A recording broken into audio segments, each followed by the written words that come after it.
Hey guys, I'm Taylor Cruz from the Movement Project. In last week's video blog episode, I talked a little bit about what we do here at the Movement Project and described how it's probably different from anything you've experienced before. I mentioned a term called brain-based fitness, and where that sounds really cool, it's very important to me that you actually understand what I mean. Brain-based fitness is a term that we use to help describe our approach to movement.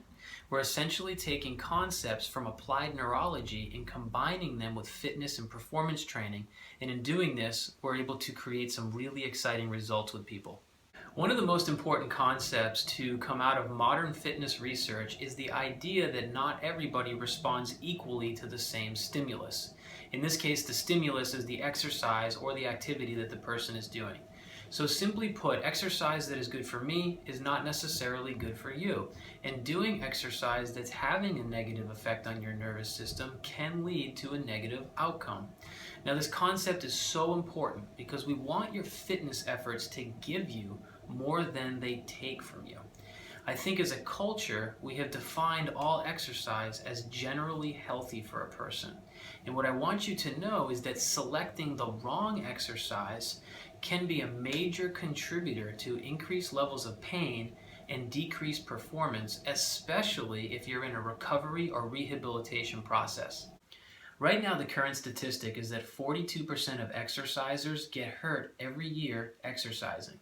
If you've ever worked with us before, you know that we assess everything that we do pretty fanatically because we need to make sure that your brain is interpreting the exercise the way that we need it to in order to create a learning process that will hopefully lead to a long-term change.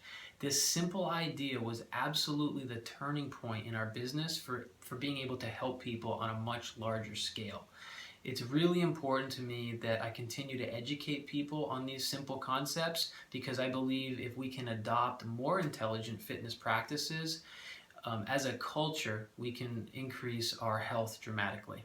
Here are your next steps. If you have any questions about the work that we do, send us an email. We'll get back to you right away. If you don't want to waste time, sign up for a movement assessment.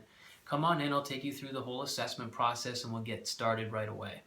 Stay tuned for the next video blog episode. I'm going to teach you how to assess your exercise programs so that you can make sure that what you're doing is healthful and not hurtful. Thanks.